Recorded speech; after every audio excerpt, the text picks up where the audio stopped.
Это видео, это дополнение к первому видео, в котором я делал эту мельницу. Значит, оставлю ссылку, можно посмотреть, как делалось. Если у кого какие вопросы, задавайте. Размеры, кому нужно, тоже пишите. Решил сделать обзор мельницы.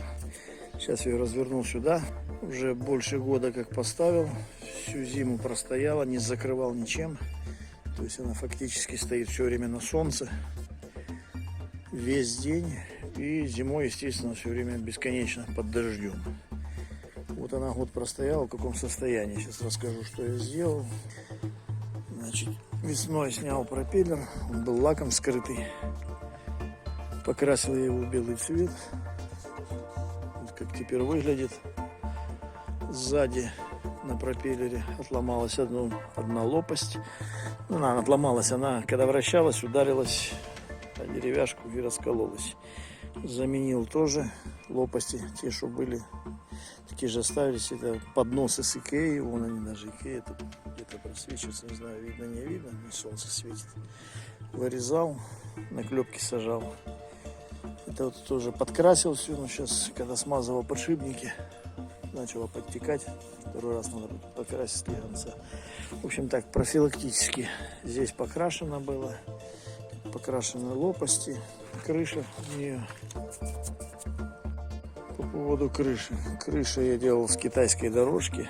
Там на первом видео видно, вон дорожка резалась и более резиновая, такая прорезиненная часть наверх ставилась, чтобы дождь не просачивался. В общем, какое оно стало. Оно вот слегаться такое, как шершавое, как наждачка чуть стало.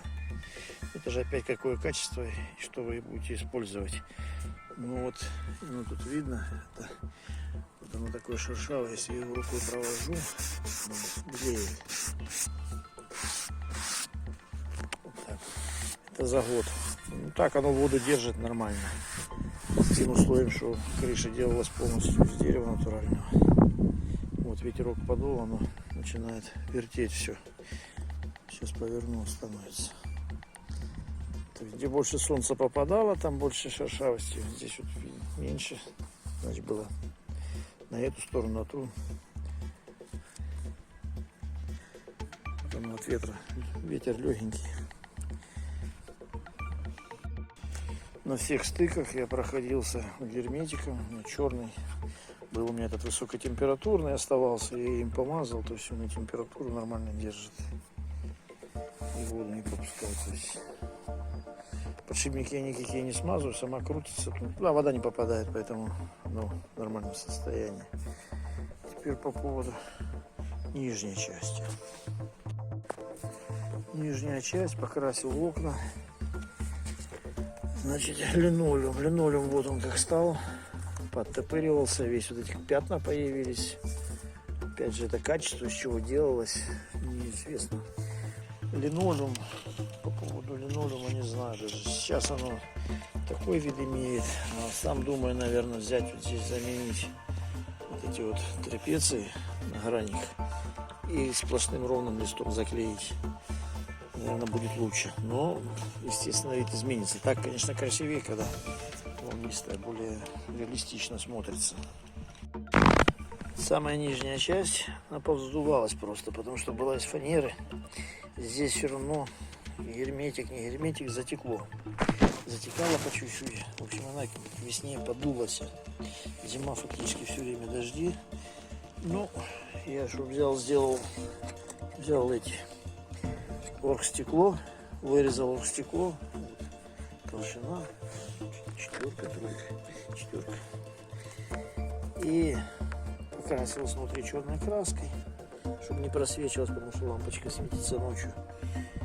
И обклеил его опять же декоративной лентой водостойкой. Так что нижнюю часть уже поделал, так нормально смотрится, более ново. Единственное, сейчас на стыках надо вот на этих гранях поставить тоже. Закрыть буду сначала герметиком и потом покрывать пластиком тоже на каждую грань. Вид совсем другой будет. Поэтому кто будет делать, не используйте фанеру, все равно протечет рано или поздно. Либо дерево натуральное, тоже пропитывайте его. Ну, я в этот раз взял пластик, у меня пластик был. Сейчас обклеил, посмотрим, как простоит. В этом году буду делать для него чехол. Зимой в дожди все равно. Снимать пропеллер передний. Да и можно и задний. Крепится на 4 болтиках. И закрывать клеенкой. Пускай всю зиму стоит закрытая. А весной будем ставить, меньше возни. Потом только подкрасить, да, поставить. Сейчас здесь делаю небольшой пруд, поэтому тут экспериментирую, заливаю, сливаю. Вот такая год простояла. В общем, все недоработки потихоньку устраняю. Нижнюю часть пришлось только перебрать, а остальное такое профилактическое, то есть подкрасил. Вот такая получилась. Вот это дождался ночи, делаю видео. Так она выглядит ночью. Сейчас легенький ветерок крутится. Это подсветка у нее. Там разделено на две части. То есть стоит две лампочки на нижнюю часть и на верхнюю часть. Ссылку, как я делал, я оставлю. Если кому-то интересно, пишите. Дам размеры. Если что надо, помогу.